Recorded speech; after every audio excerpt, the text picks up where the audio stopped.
My husband stood up at his mother's dining room table in front of 11 members of his family and pointed at the baby in my arms. That's not my son. I want you to sit with that for a second. Not a whisper in a bedroom, not a text message I found by accident. He said it out loud at Thanksgiving, with the turkey still steaming on the table, in front of his parents, his sister, his aunts, his uncles, and his 8-year-old nephew who dropped his fork on the floor. My 6-week-old son was asleep against my chest. He didn't know his own father had just called him a liability, a mistake, someone else's problem. I looked around that table for someone, anyone, to say, "Derek, what is wrong with you?" Instead, I watched his mother nod, like she already knew what he was about to say, like this had been rehearsed. Here's what I didn't know yet, sitting in that chair with my baby, humiliated in front of a room full of people who used to call me family. The DNA test Derek was about to demand, the one he thought would prove I'd betrayed him, was going to blow up his entire life instead. Not just the baby, everything.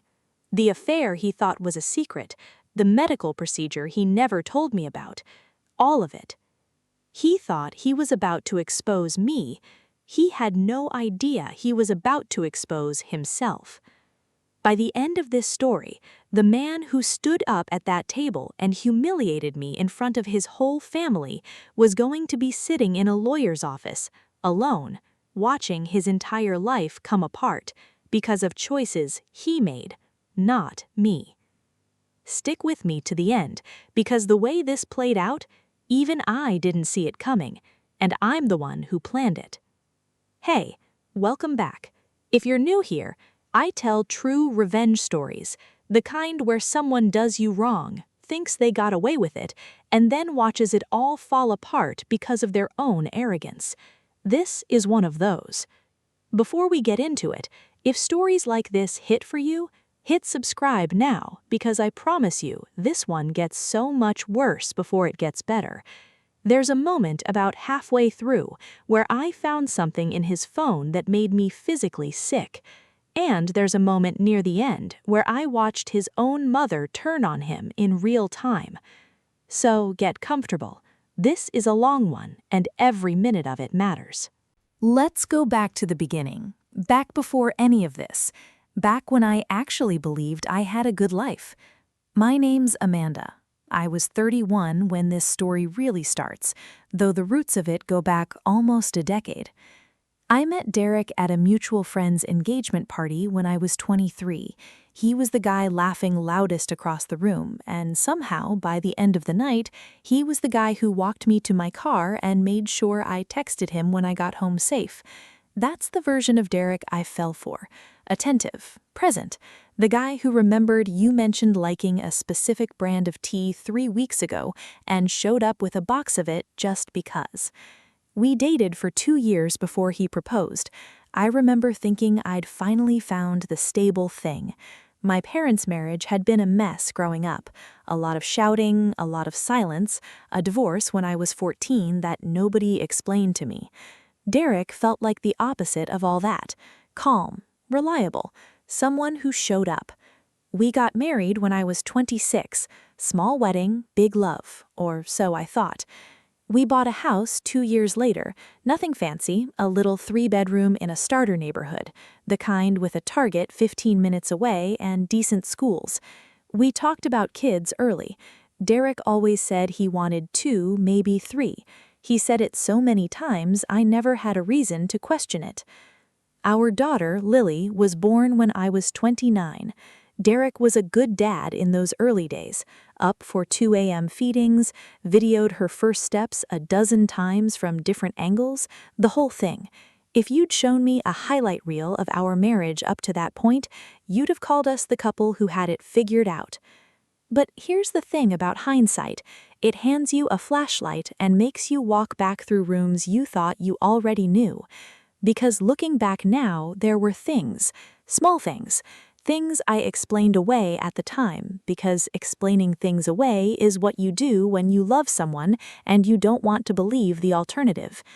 Thing 1. About a year after Lily was born, Derek got really into the gym, which, fine, people do that, except it came with a new habit of taking his phone into the bathroom when he showered, every time.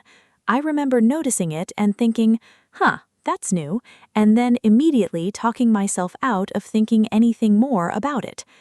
Thing 2, he started working later. Not dramatically later, no smoking gun, no I'm staying at the office till midnight pattern you'd recognize from a movie, just drifting. 6 became 6:30, became 7:15, a slow creep, the kind that's almost impossible to notice while you're inside it, because every individual night has a perfectly reasonable excuse. Thing 3, and this one I didn't understand the weight of until much, much later. In the spring before I got pregnant with our second child, Derek came home from what he said was a work trip to Cincinnati and told me almost offhand that he'd handled that thing we talked about. I asked, what thing? He said, the vasectomy conversation, remember? I looked into it, not doing it yet, just looking into it. I remember being a little surprised because we hadn't actually finished that conversation. I'd said I wasn't ready to close that door, that I still wanted a shot at a third kid down the road. He said, yeah, no, I hear you, just wanted you to know I looked into the logistics. And that was it. We moved on. I trusted him. Why wouldn't I? I'm telling you this now because it matters enormously later. Write it down if you need to. Looked into it. That's the phrase he used. Hold on to that. 6 months after that conversation, I found out I was pregnant with our second child. I remember the exact moment I told Derek. I'd taken the test in the upstairs bathroom, and I came downstairs where he was watching TV, and I just held it up without saying anything. And for 1 second, one real, unguarded second, I watched something cross his face that wasn't joy. It was closer to panic. He covered it fast, stood up, hugged me, said all the right things. This is amazing. Wow, another one. But I remember going to bed that night with this tiny splinter of unease lodged somewhere in my chest, and I remember doing what I always did with those splinters. I told myself I was imagining it. I told myself pregnancy news is a lot to process for anyone, that shock and joy can look similar for half a second, that I was being paranoid. I wasn't being paranoid, I just didn't have the information yet. The pregnancy itself was harder than my first, more tired, more sick, more everything. And Derek got distant in a way I couldn't quite name. He came to appointments, technically, he sat in the room, but he was on his phone more, checking it under the little paper gown they give you, glancing at it during the ultrasound like he was waiting for a different notification than the one about our son's heartbeat.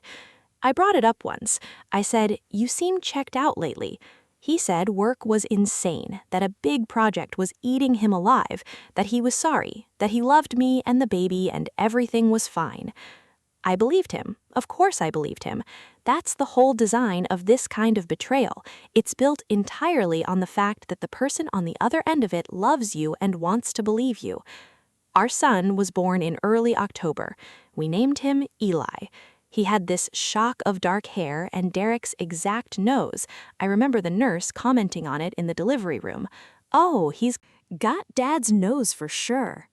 And Derek smiled at that, but it was a strange smile, tight around the edges.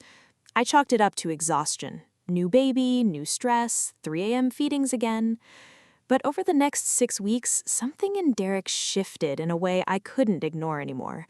He started asking odd questions. Does Eli look like Lily did as a baby? Do you think he looks more like your side or mine? Innocent enough on their own, maybe, but he asked them constantly, almost obsessively. And there was an edge underneath them, like he was fishing for something or building a case. Then, about a week before Thanksgiving, I overheard him on the phone in the garage. I wasn't trying to listen. I'd gone out to grab something from the car, and his voice carried through the door before I even opened it. "I'm telling you, the math doesn't add up. I need to know before I say anything to her." I stood there frozen. I couldn't hear who he was talking to. When I opened the door, he startled, said, "Gotta go," into the phone and hung up fast. I asked who that was. He said work, way too quickly, and then changed the subject to whether we had enough stuffing mix for Thanksgiving. I want you to remember that phone call. The math doesn't add up before I say anything to her. Because at Thanksgiving, 6 days later, he did say something to me. Except he didn't say it to me privately in our kitchen like two adults who'd built a life together. He said it to a table full of his relatives with our son in my arms. That's where we came in. Every good marriage has a version of itself that gets told at dinner parties. The meet cute, the proposal story, the we just knew narrative. I told that version of my marriage for 9 years. I believed every word of it while I was telling it. But underneath that story, a completely different one had been writing itself the entire time. And I was about to find out exactly how different. But what happened next, I never saw coming. Let's go back to that Thanksgiving table because I need you to feel the whole thing, not just the headline. We were at Derek's parents' house like every Thanksgiving for the past 6 years. His mother, Carol, does this big production, table runners, place cards, the whole thing. 14 people crammed around a table meant for 10. Lily was at the kids' end with her cousins. I had Eli against my chest in one of those wrap carriers because he'd been fussy all day and it was the only thing that settled him. Derek had been quiet the whole meal, quieter than usual, picking at his food, not really participating in the conversation. I remember his sister, Kayla, asking him twice if he was feeling okay. He said he was fine. Then, right as his mother started clearing plates for dessert, Derek put his fork down, loud enough that a few conversations stopped.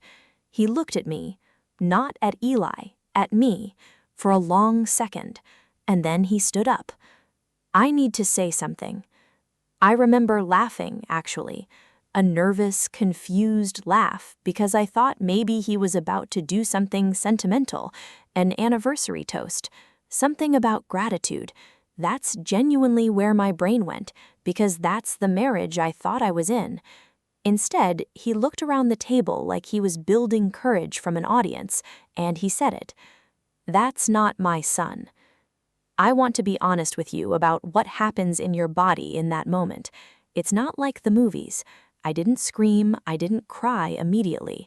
My whole body just went numb and cold at the same time, like every nerve ending short-circuited at once. I remember looking down at Eli's face, this 6-week-old baby who had no idea what was happening, and feeling this surge of protectiveness so intense it almost knocked the wind out of me. I said, "Derek, what are you talking about?" And he said, and I will never, ever forget the exact words, "I've done the math, Amanda. I know when he would have had to be conceived, and I was in Denver that whole week for the conference. I have the itinerary, I have the hotel receipts. Something doesn't add up, and I think everyone at this table deserves to know that before we go any further pretending like everything's normal. Everyone at this table," he said it like this was a courtroom and his family was the jury. I looked around, waiting for someone, his father, his sister, anyone, to say, "Derek, that's insane, sit down." Instead, I watched his mother, Carol, reach over and put her hand on his arm, not in a calm down way, in a I've got you way, like she'd known this was coming. That's when the room actually started spinning for me, because that reaction told me something I wasn't ready to process yet. This wasn't a spontaneous outburst, this was planned. I said, "You think I cheated on you? You're accusing me of this in front of your entire family right now with our son in my arms?" He said, "I'm not accusing you of anything. I'm just saying the timeline doesn't work and I want a paternity test. That's all. If I'm wrong, great, we move on." If I'm wrong, great, we move on. Like he was asking to double-check a restaurant bill. Like the thing he was suggesting, that I'd betrayed our marriage, that our son might be the product of an affair was a minor logistical question and not the single most devastating accusation you can throw at the mother of your child in front of 14 witnesses. I want to pause here and just say, if you've ever had someone twist a knife into you in public and then act baffled that you're upset about it, you already know this feeling. It's not just the accusation, it's the audience. It's the fact that he chose the setting specifically so I'd have no way to respond without looking hysterical, and so he'd have a room full of witnesses primed to see me as the guilty party before I said a single word in my defense. I stood up so fast I nearly woke Eli. I said something like, "I have never, not once in 9 years, given you a single reason to say something like this to me." And my voice was shaking, and I could feel everyone's eyes on me, and I remember his aunt actually looking away from me like I was the one who should be embarrassed. Derek's dad, to his credit, finally said, "Son, maybe this isn't the time." But it was quiet, half-hearted. Nobody stood up for me. Nobody said, "Derek, you don't get to do this to her." I stood there, alone, in a room full of people who I'd spent 9 Thanksgivings with, and I understood in that moment that I was completely by myself. I left. I got Lily, got the diaper bag, got Eli, and I drove home in silence with tears running down my face the entire way, my 4-year-old asking from the back seat why Mommy was crying, and me not having a single honest answer I could give a 4-year-old. Derek didn't come home that night. He texted around 11, "Staying at my parents', we need to figure out logistics for the test. This isn't personal, I just need to know the truth." This isn't personal. He'd humiliated me in front of his entire family and called it not personal. I didn't sleep. I lay in bed running the math myself because even though I knew I hadn't cheated, some cruel corner of my brain kept trying to be fair to him, kept trying to think of an innocent explanation for why he'd say this. And the more I thought about the Denver conference, the more something felt wrong. Not about my faithfulness, about his story. Because I remembered that trip. I remembered him calling me from the hotel every night, or so I thought. I remembered a receipt from a restaurant that came through on our shared card while he was in Denver, a restaurant here, in our own city, on a night he told me he'd been at a conference dinner. I hadn't thought anything of it at the time. Now it sat in my stomach like a stone. The next morning, I called my younger sister, Rachel. Rachel is the person in my life who says the things I'm too polite to say out loud. I told her everything. The Thanksgiving table, the Math doesn't add up, the restaurant charge. She went quiet for a second, and then she said something that changed the entire direction of this story. "Amanda, I need to tell you something, and I should have told you months ago, and I'm so sorry I didn't." She told me that back in the summer, she'd seen Derek at a bar downtown with a woman, not a business meeting kind of seeing, his hand on the small of her back, laughing close, the kind of body language you don't mistake. Rachel said she'd told herself it was probably a coworker, probably nothing, and she hadn't wanted to blow up my pregnancy with a maybe. She'd almost said something a dozen times and talked herself out of it every time. I asked her what the woman looked like. She described her, mid-30s, dark blonde hair, and Rachel remembered one specific detail because it had stuck with her. The woman had been wearing a lanyard, like she'd come straight from work, a blue lanyard with a company logo Rachel didn't recognize. I hung up with Rachel and sat in my kitchen with my heart pounding so hard I could feel it in my throat, because Derek worked at a mid-sized logistics company, and I suddenly remembered, with the kind of clarity that only comes when your brain finally lets itself connect dots it's been avoiding for a year, that about 18 months ago, Derek had mentioned a new hire on his team, a project coordinator named Jessica, more than once. Not suspiciously, just in passing, the way you mention any coworker. Jessica and I are handling the Meridian account. Jessica covered for me on Tuesday. Small, forgettable mentions that I'd never once thought twice about. Until now. I did something I'd never done in 9 years of marriage. I logged into our shared cloud photo account, the one that automatically backs up both our phones, looking for anything that might tell me the truth. And there, buried in an old shared album from a work event 18 months earlier, was a group photo from Derek's holiday party 18 months earlier. And standing 2 people away from Derek, wearing a blue lanyard with her company badge still clipped on, was a woman who matched exactly what Rachel had described, Jessica. I sat on my kitchen floor, not even at the table, the floor, because my legs genuinely didn't want to hold me up, and I stared at that photo for what felt like 20 minutes. And I want to be honest with you about what I was feeling, because it wasn't just grief. It was rage, yes, betrayal, obviously, but underneath all of it was something colder, something clearer. I finally understood exactly what had happened at that Thanksgiving table. Derek hadn't stood up because he genuinely, innocently believed the timeline didn't work. Derek stood up because he was cheating, and he needed a story that made him the victim instead of the villain. If he could convince his family, and maybe even convince himself, that I was the one who'd betrayed the marriage, then whatever came next, whatever he was planning with Jessica, he'd get to walk into it looking like the wronged party instead of the man who broke his own family apart. I can't believe this. I remember saying that out loud, alone in my kitchen. I can't believe this.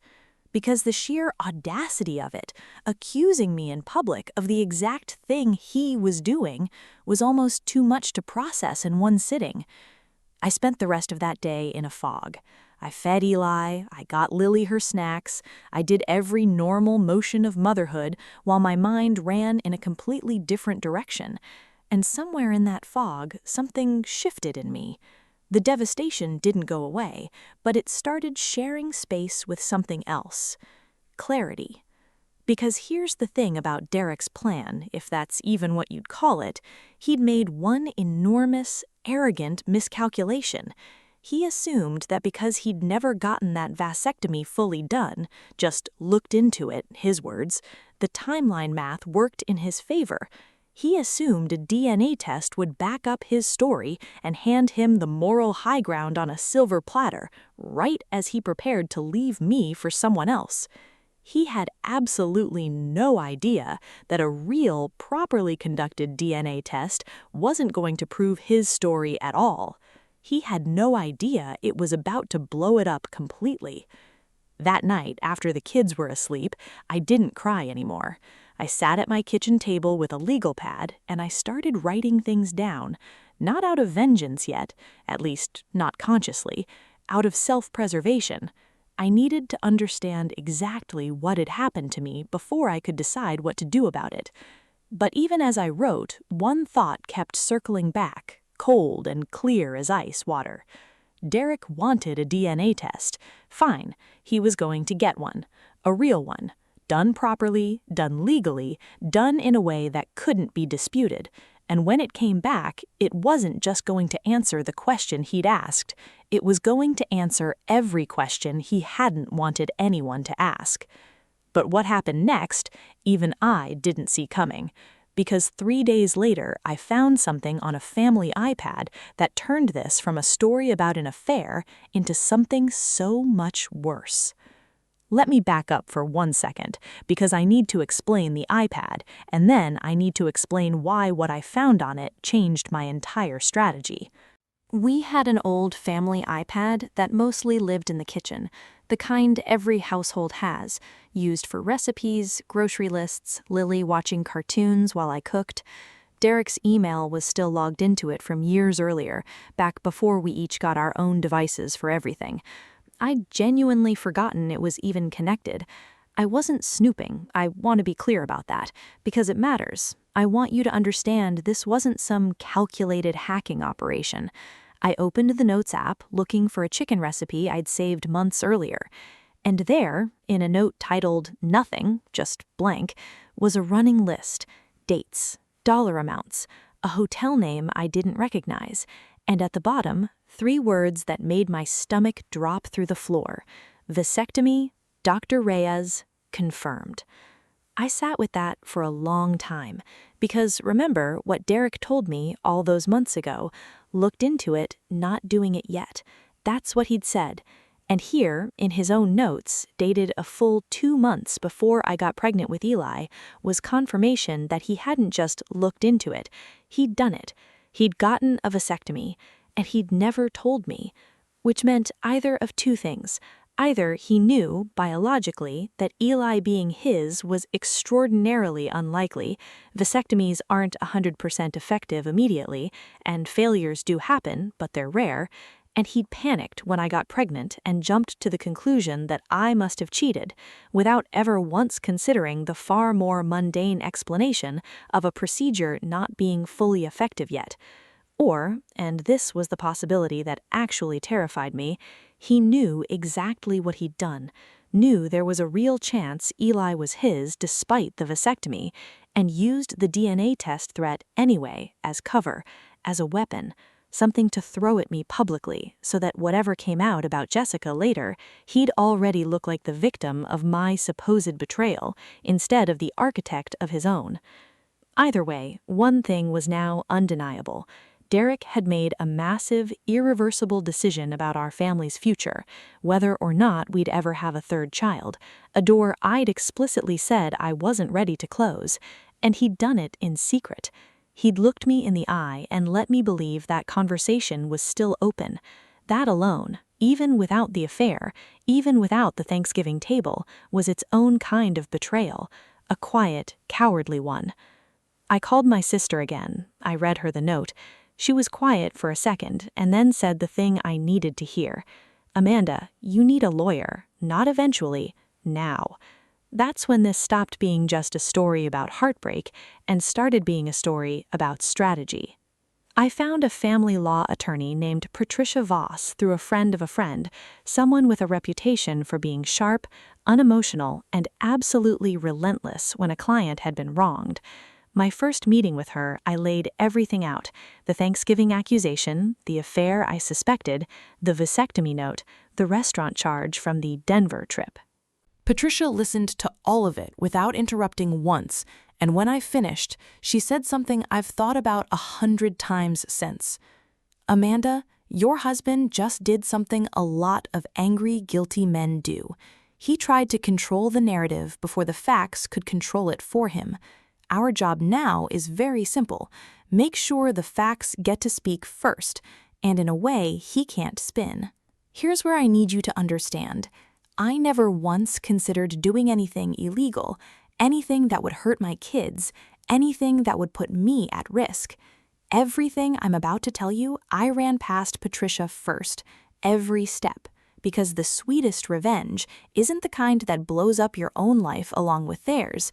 It's the kind where you simply let the truth do what truth does, in front of an audience with paperwork behind it that nobody can argue with." Patricia laid out the plan, and I refined it with her over the next 2 weeks. It had 3 parts. Part 1, the real DNA test. Derek wanted a test. Good. I told him, through Patricia, that I fully supported one, but it would be done properly. Not a mail-order kit from a drugstore, not something he could quietly control the collection on. A real, court-recognized chain-of-custody paternity test administered by an accredited lab, with both of our identities verified and Eli's sample collected under professional supervision. Derek, wanting to look reasonable, and honestly probably still convinced the results would vindicate him, agreed. That was the first miscalculation on his part. He thought a real test would help his case. He had no idea that a real test would also generate an official, undisputable, dated document proving exactly when he'd need to eat every word he said at that dinner table. Part 2, quiet documentation. I didn't confront Derek about Jessica. Not yet. Instead, working with Patricia, I started documenting everything through completely legal means. Our shared financial accounts, which showed a pattern of charges at a hotel 40 minutes outside our city, always on nights Derek claimed to be working late or at his parents'. A shared calendar Derek still hadn't thought to remove me from, which showed recurring blocks labeled only with initials. Patricia hired a licensed private investigator, someone experienced, careful, operating entirely within legal boundaries, who over the course of 10 days confirmed what I already knew in my gut. Derek and Jessica were seeing each other regularly and had been for well over a year. The investigator's report included something I wasn't expecting, though. Jessica was married. Her husband, a man named Tom, had no idea, and that detail changed the shape of everything because it meant there was another innocent person in this, someone who deserved the truth just as much as I did, someone whose life had also been quietly hijacked by a betrayal he hadn't consented to. This was the part Patricia and I spent the most time on, because I wanted it done in a way that was undeniable, unemotional, and impossible for Derek to spin into a narrative where he was somehow still the victim. Derek, still confident the DNA test would prove his suspicions, had already told his family, and mine unfortunately, that results were coming soon and that the truth would finally come out. He'd set the stage himself without realizing he was setting it for me. His mother, Carol, texted me directly at one point, something like, "I know this is hard, but it's better everyone knows the truth." I remember staring at that text for a long time before I typed back a single word, "Agreed." She had no idea how much I meant that. We scheduled the DNA test results to come in the week before Christmas. Derek, in his arrogance, had already suggested, to his family, not to me directly, I found out later through his sister Kayla, who by this point had started quietly reaching out to check on me, that we could discuss the results at his parents' house that Sunday, since everyone's already going to be there anyway for the holiday planning. He'd unknowingly booked his own stage for me. I told Patricia. She smiled, the first time I'd seen this normally stoic woman smile in 3 meetings, and said, "Then let's give him an audience he'll actually remember." There were near misses along the way, moments where the whole plan almost unraveled. About 4 days before the scheduled gathering, Derek called me, the first real non-logistical conversation we'd had in almost a month, and his voice had changed. Softer, uncertain. He said, "Amanda, I've been thinking. Whatever the test says, I want you to know I still love you. I don't want this to end us. And I'm not going to pretend that didn't hit something in me.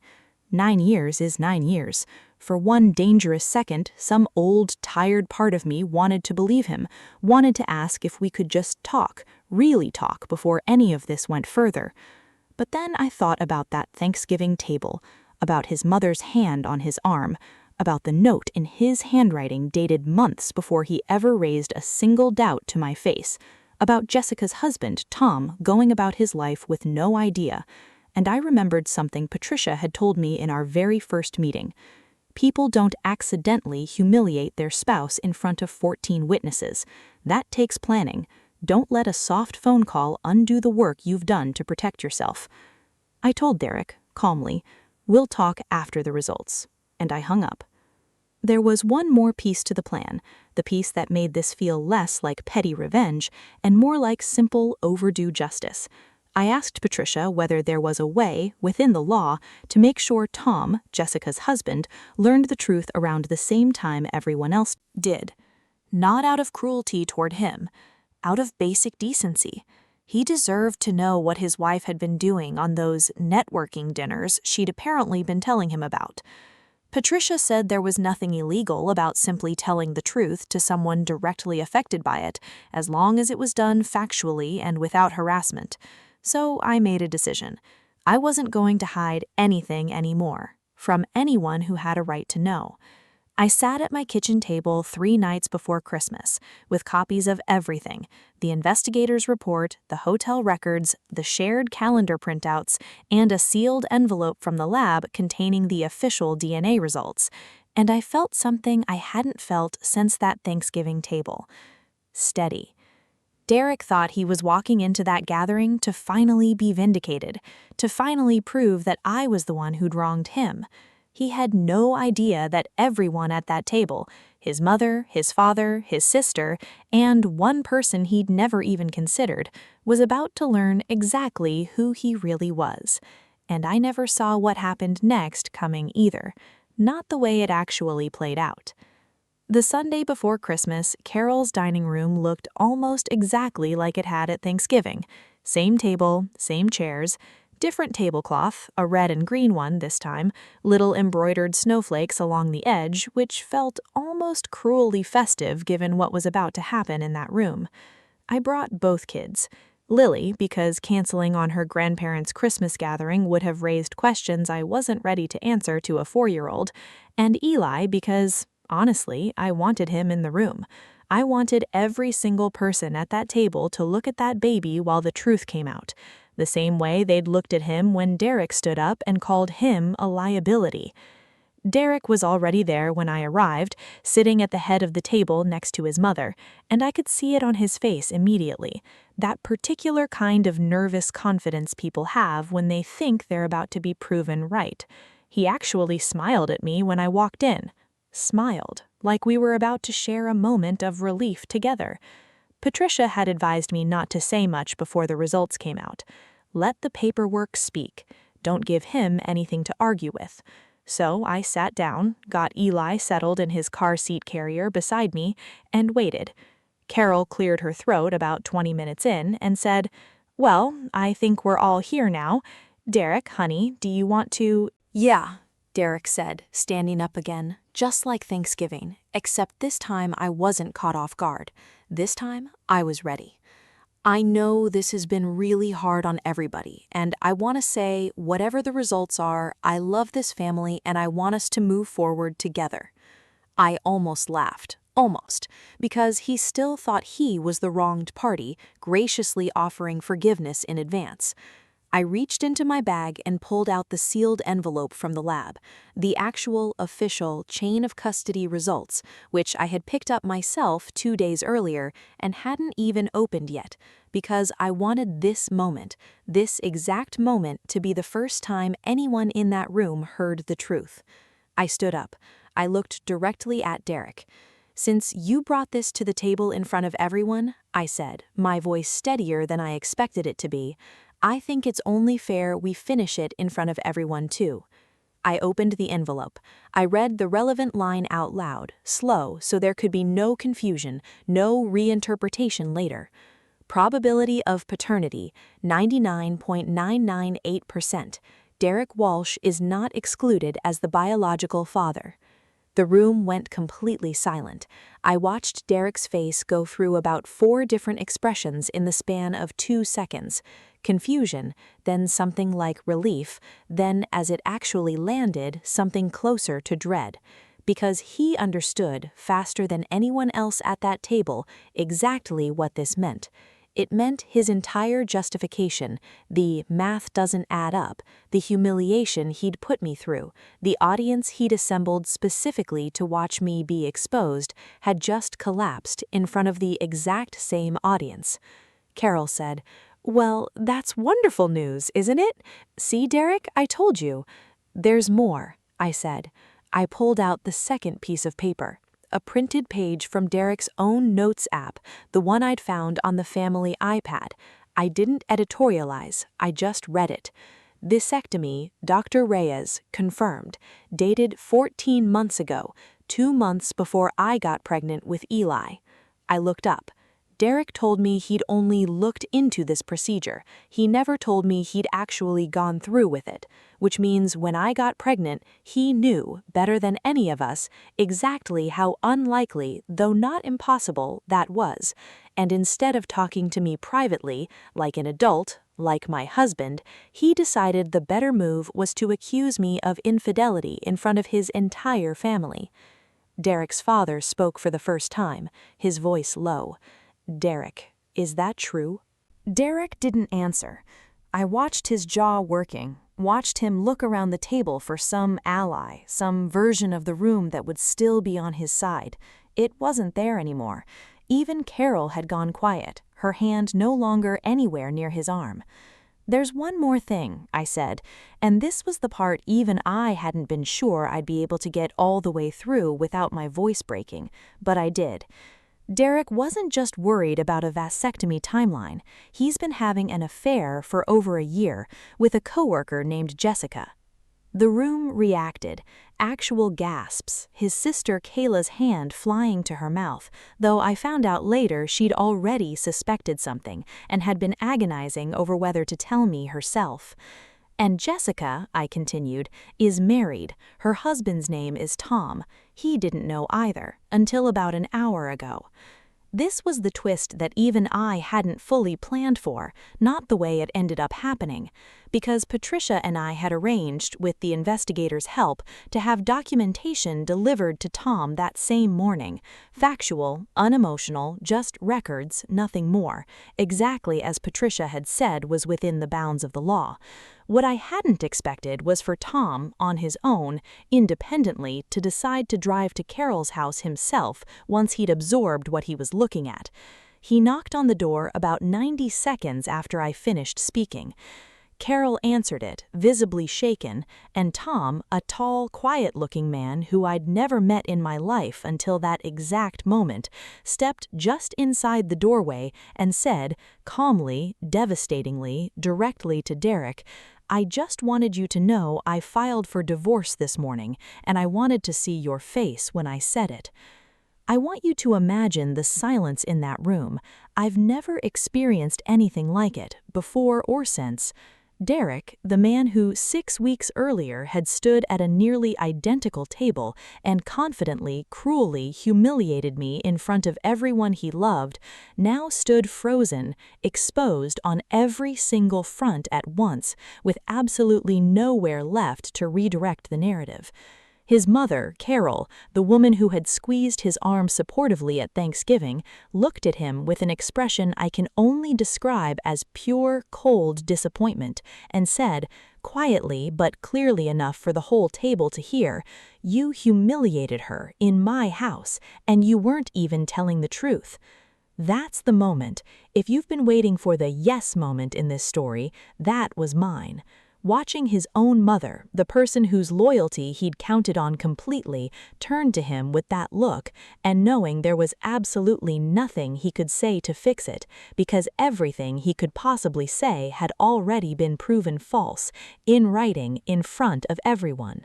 I'm not going to pretend the aftermath was instantly clean and simple, because it wasn't. Real life doesn't tie up in 10 minutes. But here's what happened over the following weeks, and this is the part I think you'll want to hear. Derek moved out within the week, his own choice mostly, though I'd already had Patricia begin the separation paperwork regardless. His employer, it turned out, had a strict policy against relationships between employees and their direct reports, and Jessica had, in fact, been on his team for the first several months of their affair before a transfer. An anonymous, factual complaint through entirely proper HR channels, nothing fabricated, nothing exaggerated, led to an internal investigation. Derek was let go 2 months later, officially for policy violations. Jessica resigned before they could fire her, too. Our divorce, once it was finalized, wasn't a fight over Eli's paternity. That question had been answered, permanently, undeniably, in a courtroom-grade document with his name on it. It became instead a fairly straightforward matter of custody and support, made considerably more straightforward by the fact that Derek's own documented behavior, the public accusation, the affair, the secret vasectomy decision made without my knowledge or consent, didn't exactly help his case when it came to negotiating terms. I got primary custody, full, fair child support, and something I hadn't expected to feel nearly as much relief from as I did. I got my name back, in every sense of the phrase. Not just legally. I got to stop being the woman at that Thanksgiving table, humiliated and silent. I got to become, instead, the woman who sat calmly at a dining room table 3 weeks later and let the truth do exactly what truth does when you stop protecting the person who doesn't deserve protecting. Kayla, Derek's sister, and I still talk. She apologized more than once for not saying something sooner about her suspicions, and I told her what I meant, that none of this was ever her fault, that the only person responsible for any of it was the man who chose, over and over, to lie instead of talk. Carol and I don't talk much anymore. I think some part of her still struggles with what her son did, and I think an even harder part of her struggles with the fact that she picked his side before she had the facts. That's hers to sit with, not mine. And Eli, my son, the boy Derek stood up in front of a room full of people and called "not mine," just turned 1. He has Derek's nose, he has my laugh, and he has absolutely no idea, and never will, exactly how close his own father came to walking away from him over a lie he'd invented to protect himself. But what happened next in my life, the actual, quiet, unglamorous work of rebuilding, I genuinely never saw coming either, because I expected to feel broken for a long time. Instead, I felt something closer to clarity. Looking back on all of it now, here's what I keep coming back to. Derek didn't get caught because I was clever, exactly, though I'll admit I'm proud of how calm I managed to stay through the planning of it all. He got caught because the truth, when you actually let it breathe, when you stop covering for someone out of love or fear or habit, has a way of coming out complete, every piece of it, not just the piece he wanted people to see. I think about that Thanksgiving table a lot, about how alone I felt in that room, and I think about that second table, 3 weeks later, and how different it felt to be the one holding the facts instead of holding my breath. If there's one thing I'd want you to take from this, it's that you don't have to scream to win. You don't have to match cruelty with cruelty. Sometimes the most devastating thing you can do to someone who's built their whole defense on a lie is simply hand them the truth in front of the people whose opinion they were counting on, and then step back and let them live in it. Derek thought a DNA test was going to prove I'd betrayed him. Instead, it proved exactly who he really was. I'd love to know, if you were sitting at that Thanksgiving table, in my seat, what would you have done? Would you have handled the reveal the same way I did, or would you have gone further? Let me know in the comments. I read every single one. And if this story kept you here till the very end, hit subscribe, because there's another one coming next week that I promise you is just as wild as this one. Thanks for sticking with me through this whole thing. I'll see you in the next story.